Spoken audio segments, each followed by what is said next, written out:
Okay, hello and welcome. As always, it's hello, Governor of the podcast. As always, I am Abdullah, and my guest today is introduce yourself because I am going to butcher your name if I say it. My name is Gabbi Kosmidis, if you want it the Greek way, or Kosmides in English. Oh, okay, so there's two pronunciations. Okay, good. I was right to not say it Depends on because what I'm you like, want. Gabbi Kosmidis, Gabbi Kosmidis. yeah, because I'm like, I Yeah. looked at it and I'm like, oh no, oh no. Well, that's okay. You know what? I feel like it looks more daunting than it actually is. I think I have quite an easy Greek name for the most part. There's some Greeks out there that have, unfortunately, very hard names for folks. So, So first question is the obvious one. How did you get started and what made you want to get into acting? well, I started in high school. I had a really cool, I went to an arts high school. I had an amazing drama teacher. Shout out to Mrs. Thorpe. And yeah, from there, that's kind of how I got into it. Then I went to theater school and graduated in 2017 and kind of been at it since. So, yeah. So acting was always something you always wanted to do. It wasn't something like you just like happened to stumble upon. Is that right? Well, yeah, I was always in the arts, so I started off mostly in dance and music, and then because of this amazing drama teacher and class that I had, I actually realized I can do both those things in one, plus more if I became an actor. So that's kind of how it all went down. And what do you love and hate about what you do? Well, well, I love that I get to do what I do, for one. That I get to work. That's really awesome. Not a lot of actors do. I love the community aspect. I feel really lucky because I get to work in a lot of mediums of within the acting world, voiceover, theater, film and TV. I feel I've gotten to have a taste of all of those, which is really awesome. But mostly I just love the collaboration aspect that comes with being an actor, um, and getting to work with other people. It's not a solo medium. You really do need other people to make it work. So that's kind of my biggest love about it. The hate, I don't love that actors don't give. It's kind of complicated, but I feel as an actor, you don't always have a lot of agency over what happens to you or how things go down, and that can be a hard pill to swallow. I also feel that a lot of actors, we are constantly having to advocate for ourselves, to protect our work, and that can get a little daunting and frustrating sometimes, but things are definitely getting better, but we have a kind of a long way to go. And yeah, I mean, the inconsistency is a double-edged sword because on one hand, I hate the inconsistency because, you're always like, when's my next gig? When's my next gig? But on the other hand, it gives you sort of a like a different perspective on life, how you live. I get to go have a coffee mid Monday with my pals while others kind of work their 9 to 5. So it's a little double-edged sword there. But yeah, I would say those are kind of the thorn and the rose. And what was the best and worst piece of advice you've ever been given as an actor? Worst and best. Best piece of advice I would say is follow your impulses. And that's not even just in terms of acting, but also in life. Follow your impulses, follow what your gut is telling you and guiding you where to go. And worst piece, I really don't have any hot tea when it comes to, I've never been given really bad advice, which I think maybe I'm lucky. Yeah, I've been pondering on this one. I'm not sure if I've gotten bad advice, but I guess it would be anything that anyone who's ever told me to sort of stifle something or not follow through on something or cuts off a scene, maybe some poor direction, but not specific words of bad advice. And do you watch or play any of the games and shows and movies that you've worked on, or can you not stand listening to yourself? Well,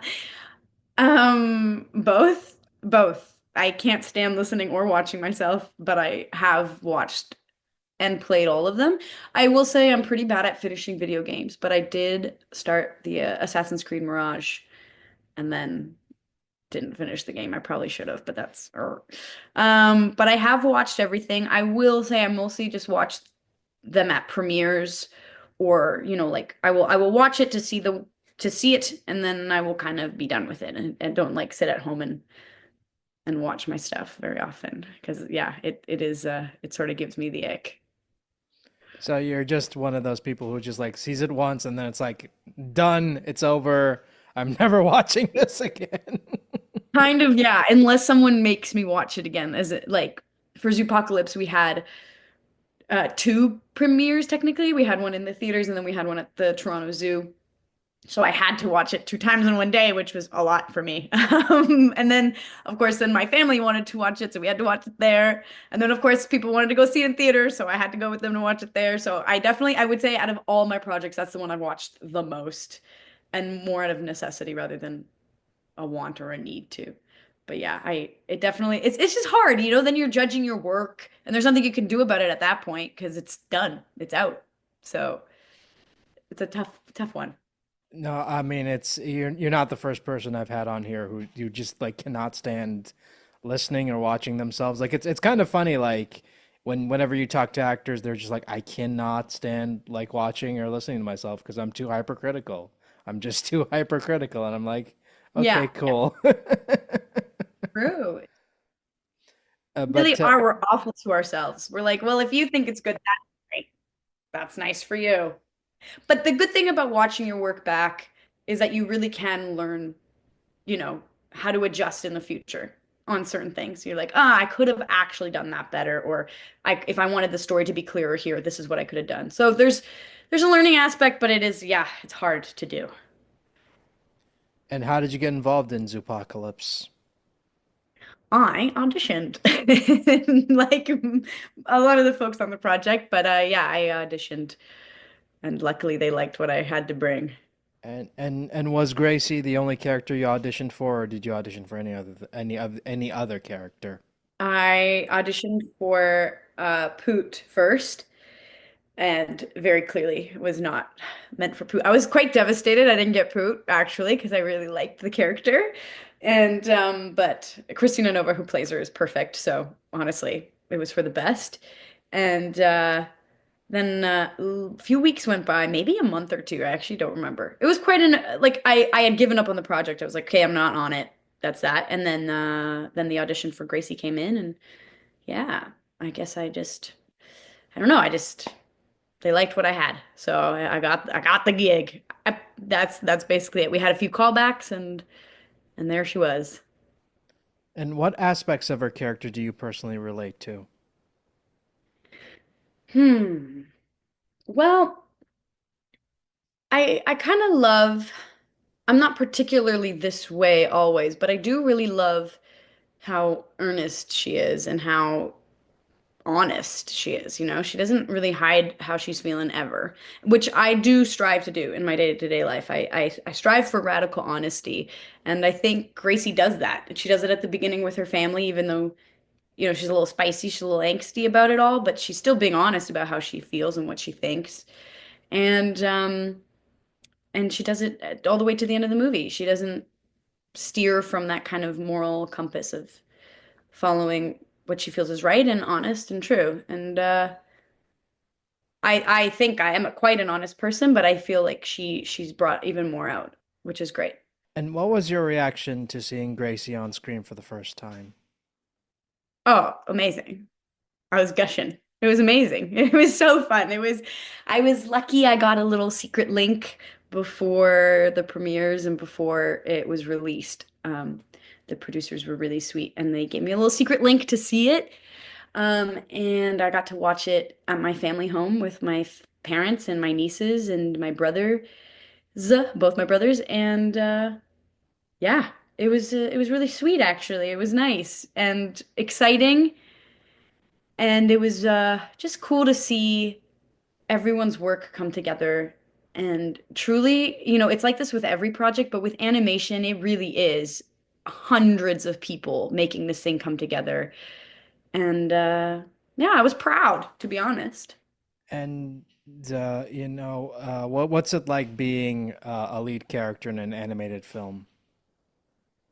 Well, it's a lot.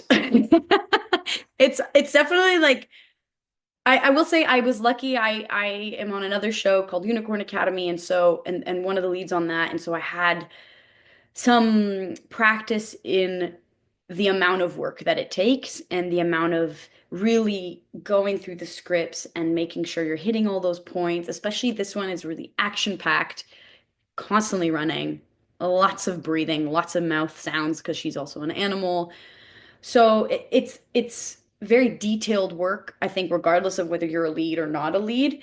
But I think the lead aspect just means there's more of it. So that was new and exciting, um and it was also nice to sort of get in there and be able to hold space in a new way that I hadn't necessarily gotten the full opportunity to do before. Because in Unicorn Academy, we really are an ensemble, whereas this one I kind of was there. We had a wonderful reader named Scott who also voices a few characters, but I really was kind of alone in there holding space. And so that was a new skill that I think I learned through this process, which was really, really cool. And I think will make me feel more comfortable in future projects. And I mean, luckily this team was so lovely. So it's not like it was hard to get in there and try things and be myself, but it was just a new thing for me that I got to learn. And yeah, so I would say that's kind of the biggest things that I took away from it, but I'm sure there's plenty. And have you gotten a chance to meet any of your castmates yet? Oh yeah, yeah, yeah. We luckily got to have a reading all together, which was really fun in Toronto. David Harbour wasn't at the reading, but I did get to record with him as well later on when we were doing the initial record. So that was really cool because we got to actually have like the dynamic in the room, and you don't always get that in voiceover. You're sometimes isolated, and you have to do everything alone in a vacuum. And that's, you can still come up with incredible work that way, but it is a sort of very special thing when you get to work with the people in the room. So yeah, we had a wonderful reading of the full script all together and then did some recording with David. And yeah, so I have really, and I've gotten close, like the Heather Loretto who plays the capybara, her and I are sweet friends now. So it's been a really cool project to be on. And what was it like working with David Harbour? It was good. It was wild, obviously, when you work with someone who has the career that David has, you kind of want to bring your A game and be on top of your stuff. So I felt the pressure, but in a good way, It really kept me like on my game. And so I think we really got that awesome dynamic in the room and it was fun And out of all the characters you voiced, which one would you say was the toughest? that I voiced. Um, that I voiced. It depends. They all kind of have their own specific challenges. Gracie was tough because there was just a lot of action, and so really making sure that what I'm doing vocally is matching the animation and playing those back and really making sure it's specific. The specificity of it all was a lot, in a good way, but it was a good challenge. I mean, live action, I was going to say Caroline Stewart from Fellow Travelers, just because the subject matter is so special and a very important time in history, a very topical time in history. But yeah, voiceover Gracie for sure. And outside of acting, do you have any personal hobbies? Yeah. I mean, yes, I do. I love hiking. I love being outdoors. I'm big on basking in the sun and a beach. And I guess I'm a pretty avid reader. I don't know if that's a hobby, but it is to me. So yeah, I think being outside, hiking, camping, that kind of thing. I mean, nowadays nobody actually reads, so I do think it is actually a hobby nowadays. I don't think. Yeah, maybe it is a Yeah. hobby. I mean, maybe it is. Reading as a hobby is kind of I mean, maybe it is. Because I've never met anybody who's like, oh, I've been reading this book thing. Because I remember listening to an interview with someone. They're like, oh, I've been reading this thing, and I'm like, that's a weird sentence to hear in 2025. I've been reading this thing. Yeah, no, I guess so. It's weird to call it a hobby though, but I think I have a lot of hobbies. I can't think of a single one right now, other than hiking and camping. I like clowns. I collect clowns. That's not a hobby. What else? I feel like, oh, I play music. So that's a hobby. But I think anything that's sort of arts related, I correlate it to acting. So it doesn't feel like a hobby. It also feels like something I do that's a part of my practice and work. But music. And when you say collecting clowns, what does that entail? Like I'm kind of curious now. Like you can't just say that and like leave me hanging right there. Like come on, collecting clowns. Yeah, yeah. Well, I am a clown, not a Hong Kong party clown, but a theater clown. And so I have a deep love for clown and clowning as a technique, but I also really love the aesthetic of clowns. So I collect porcelain clowns. I collect sort of clown masks. I can show you one if you want to see it. I have it right here. Here, I'll get it one sec. I know the podcast won't be able to see it, so sorry, podcast listeners, but this is one of my favorites. And yeah, I collect clown art, anything with clowns on it. That is I have no response to that. I honestly don't. I know some people are scared of them, but I find them just adorable and perfect. So there's she. Because I've met people who collect stuff, but like you're the first person I've met on who's like, oh, I collect clowns. I'm a clown enthusiast. That whole thing, I that does it for me. am a clown enthusiast in terms of the practice, but also their aesthetic. Okay, who's the best movie clown? Go. Movie clown? Okay, but what are we talking like with nose or no nose? Because without a nose, there's so many. I mean, Robin Williams is a clown, was a clown, and I would say he's probably up there for me. Roger Rabbit is a clown, technically, in my mind, and he's pretty epic. Um, Movie clown is in dressed up as a clown. Yeah, movie clown. I would say like, I can't for think of any that dress. oh, come on, it. Come on, Tim Curry. That's the answer. Come on, how do you not know this? Tim Curry and it. But That's the answer. it's not. But it is like a horror clown, you know? Like I'm thinking of clown as the like essence more so than necessarily dressed up. Obviously, it is great, but I don't think that's not my favorite. I wouldn't go there. I had one and then it's gone. It's gone now. I think you know where this stems from, if we may detour a little bit. I think so when I was younger, I grew up in Greece and for birthday parties at our school, if someone had a birthday, they would always invite this clown. I can't remember his name right now. I think it was Tito or something. But anyway, he was so epic and he was sort of a magician clown. And I think that's kind of where my love began. So thank you for helping me work through this. No, but I mean, if you want to get, philosophical, I would probably say Jerry Lewis and The Day the Clown Cried. Does that count? Probably. Probably. That counts. Yeah. Yeah, yeah.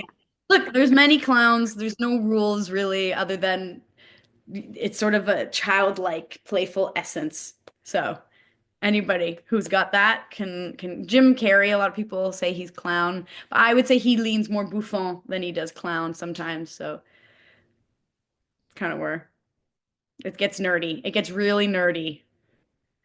Well, I mean, it depends on the type of clown as well. Like, are we talking like haha funny clown or tragic clown, because and where does Krusty the clown from The Simpsons go on that like register? Right? Because I think he's more of a tragic character than a funny character, but a lot of the humor is dark humor with Krusty. So, you Right? But he's know, not necessarily the like traditional essence of that playful childlike clown. He sort of is like a really sad human who is a clown as a job. So that's it gets really interesting. He's yeah, he kind of veers off. I wouldn't call like he is a clown technically because he looks like one, let's say, but he isn't a clown in essence. I could talk clowns all day with you, but I know I don't want to like. I feel like we've derailed this long enough, and I like really need to get back on topic. So, This podcast will be clown for 3 hours. Yeah, let's so, move on. and but how do you, speaking of your hobbies, like how do you balance your work and personal life? Well, they kind of coexist. They really like a lot of people that are my friends, I make art with. And um like I said kind of earlier, the actor's schedule is sort of a wild one. And we don't work 9 to 5s necessarily. And kind of it depends on what your gig is. So when you're on and if it's a long gig, you're doing that. And they're kind of the balance is really get the work done, that's your priority. And then, if you can have some social moments, you do it, but really that's the job. And you're only doing it for a certain amount of time. So that's what your focus is. And then on your off time, it's party central. So that's kind of, I mean, I don't know. I also love the chaos. I love the sort of messy schedule. I don't really thrive in a I want to say 9 to 5 because that's what most people do. But I feel like anytime I've worked those kinds of jobs, I end up feeling so tied up and locked down and I don't know, committed. And I think I don't want to feel that way ever. So it's basically like, you're the type of person like who's constantly trying to stay creatively stimulated as much as possible. Is that correct? That is correct. Creative, any kind of stimulation. I love spontaneity. I love just figuring out things as they come. And that can get draining sometimes. Don't get me wrong. There is a downside to it, and it can become fatiguing. However, I don't think I'd want it any other way. I like this way better than the other alternative that I've tried. And so yeah, I kind of always want to find find that excitement, find that magic, find what come like let things kind of find me and see where things go, which sounds crazy to a lot of people. And what inspires you? Lots of things inspire me. Um, Nature inspires me. My friends inspire me. Lots of films inspire me. Beautiful magical connected moments with humans. I love a people watching. I love because you just see the most magical things happen and they're so subtle. It's nothing groundbreaking, but it's just a beautiful moment between two people. Um, there's a pier down here in the Niagara region where I grew up that I love going to. It's a place called Port Dalhousie, and I love just sitting on a bench and watching and listening to the people walk by and the conversations that they're having. And I would say that that inspires a lot of my work. Music, I mean, the world, really. There's so much. Nostalgia, I'm disgusting. Nostalgia gets me good. When I think of my childhood in Greece, I get slapped in the face with inspiration. So like so basically like everything, anything and everything is like, is inspiration for you. It's like there's never a moment where you're not feeling inspired, and that's pretty good. That's pretty good. That's a pretty good mindset to have as a creative, I think, personally. I agree. I mean, there's definitely moments where I'm uninspired. I'm no different than anyone else. I'll go on my phone and I'll brain rot and I'll be uninspired. You know what I mean? We all do it, but I will say it's definitely a lot of social interactions, human interactions, um, and just being outside and present. I find anytime I'm really present, I will want almost 9 times out of 10 have something that inspires me. And if you could voice any existing character in any franchise, who would it be and why? Oh. I'm wearing it right now. I don't know if you know the show Rainbow Bright, but it was the show that changed my life. It was pretty iconic for me as a kid growing up. It's very gay and very queer coded, so but I would probably want to voice Stormy. because I just think she's so cool. Am I allowed to swear on here? I've been actively trying not to Oh, I mean, swear. you can say whatever you want as long as you don't break NDAs. That's my rule. Great. Yeah, she's just so badass, and I would love to voice her one day. And she's cool. Yeah. So yeah, anyone, honestly, anyone from Rainbow Bright would be cool if they ever remake Rainbow Bright. Um, trying to think. If they ever do Hunter again, I would love to be a part of that show. Again, any character. It's mostly just nerding out on shows that I like and want to be in rather than a specific character. Um, what else? I feel that there's so many. Oh, Coraline, if they ever do Coraline again and they need anybody for anything, would love to be in that movie. So I think those are kind of the tops right now that I can think of. So basically, you're just like, hey, remember that thing I liked as a kid? Let's make that again, and I want to be up in that. No, 100%. That's the nostalgia. Here it comes again. Yes, those they they help bring me up. Those stories, they did something to me. I haven't really figured out what, but I love them and I'd love to be a part of them if they ever remake them. Existing franchise that's still running? My gosh. I mean, any of the Adventure Time or Fiona and Cake, if they sort of do a spin-off or if Fiona and Cake has another season, I really dig the writing in those shows. Those are more recent, right?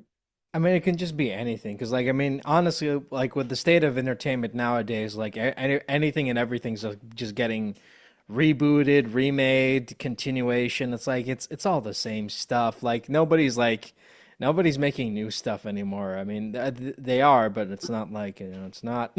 It is it's unfortunate. I do, I say remake Rainbow Bright, but it's kind of perfect. I don't, don't remake it. Oh, I lie. I figured out Shrek. Shrek. Anything Shrek. In fact, I'm still angry I'm not in Shrek 5. Spread the word, tell everybody. I'm so upset I'm not in Shrek 5. Because Shrek is probably one of the greatest masterpieces of our time. So I leave us with that because I have a strong opinion on Shrek. But I agree, a lot of things are constantly being remade. I don't know. I do think there's a lot of wonderful stories that have yet to be told, so it's kind of unfortunate, but Yeah, but I mean, but that's like the problem with media nowadays is like because I don't know if you remember if you were online during, the 2000s like I was, because I'm an old fossil, but I remember back in the 2000s everyone was complaining about like, oh, everything sucks, like why isn't everything like the 90s, because everything sucks, everything was better in the 90s, and then lo and behold, like, the 2010s comes along and then everyone's like, oh man, everything was so much better in the 2000s, and then, we get to now, and now it's like everything's just getting remade and rebooted and all that other stuff because like the people who just who sat around complaining about everything sucking are just like put in charge of these franchises, and they're like, well, what else we I got? suppose the thing that gave me joy as a child. I do wonder if it's that. I always question them like, yeah, is it some, Gen Xer or millennial at the head now who's like, you know what gave me a lot of joy when I was 10? I don't know. Harry Potter. Let's redo that thing. And not that I have some thoughts on that, but that was just the one that came to my mind. What else is being, there was something else being remade that I was like, oh, this doesn't, Mean Girls. Mean Girls, the musical, didn't need to be made into a film. Didn't need to be made. I'm sorry. I said it. I love Renee Rapp. We all do, but there's just, yeah. But then I also question, is it millennials at the top do making these decisions, or is it, a boomer who thinks that this will make more money? Yeah, I don't know, man. Like it just feels like it's it's the cynical attitude that I've talked about before when it comes to like, continuations and all that stuff, because it's just like it's someone coming in and they're like, "Oh, my vision is perfect. I understand this because I'm a huge fan." And it turns out to be garbage because put into consideration that other people outside of, their niche circle of friends like the franchise, and they want to see it get better. And it's just, I don't know, it's just this cynical attitude to people that just it's just more content. It's everything is content, and I hate it. Hate that word. That's one of the most Hmm. ugliest word in the English language. Content. Hate that word. Stop referring to everything as content. I Yeah. hate that so much, so much. Like you don't understand like how much I hate like, oh, content. It's like it's not content. Stop referring to it as content, please. I hate that word. Just being inundated with content. I think there's where I get upset about it all is that there's no intentionality, or what is the intention behind why you're making what you're making?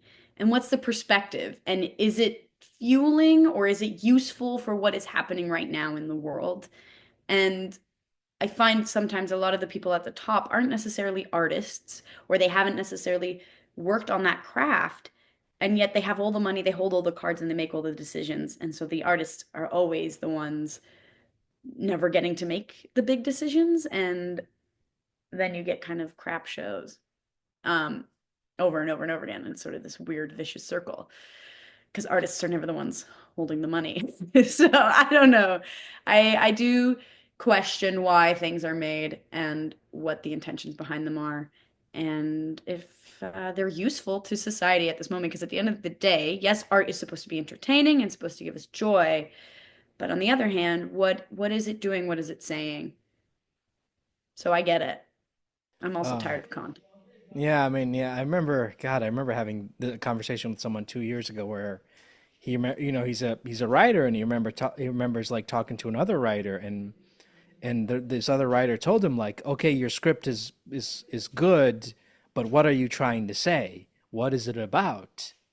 And then that gets you thinking, where it's like, oh no, shit, art doesn't have to just be like escapism. You can actually, it's what do you call it? A vision into the artist's mind, into how they view the world. And it is interesting, and Hmm. and I feel like, a piece of art that stays with you for however long you live is the stuff that, matters more, because like the people who made it, gave a shit, as opposed to people who just like see something as content, and they're like, okay, let's just reboot this, or do a revival of that and whatever. And it's just like, but what are you trying to say with it? Do we really need this right now? I don't know. It's like this whole other conversation that can again go on way too long, but Yeah. that's how I feel about media Oh, right now.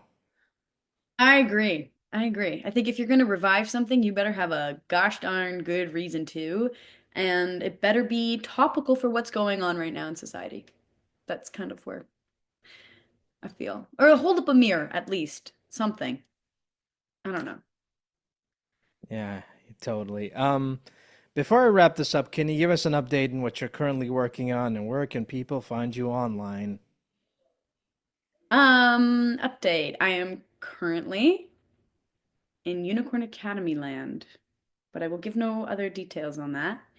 And I am also working on some personal live performance theater projects, two in particular. So stay tuned, and you can find me on Gabbi Kosmidis on Instagram. That's where I'll be. And yeah, thank you so much for taking the time off to do this. This has been a lovely conversation, and if you ever want to come back, you know where to find me. Thank you. Awesome questions. This was really fun. Um, I hope you're having fun over there. Where are you again? Kuwait? Yeah. You're so far. I know. It's amazing. I know. I know. Is it warm right now? Oh What's the weather God. like? Oh, it's hot. It's summer. What do you think? I don't know. I hope so. I like the heat. So, anyway, that's great. Well, Kuwait sounds dreamy. Yeah, okay. Well, I mean, you haven't been here, so you haven't been here in the summer, so that's like come here in the That's enough. summer and see how that see how that treats you. sweating and I'll be enjoying every last bit of it.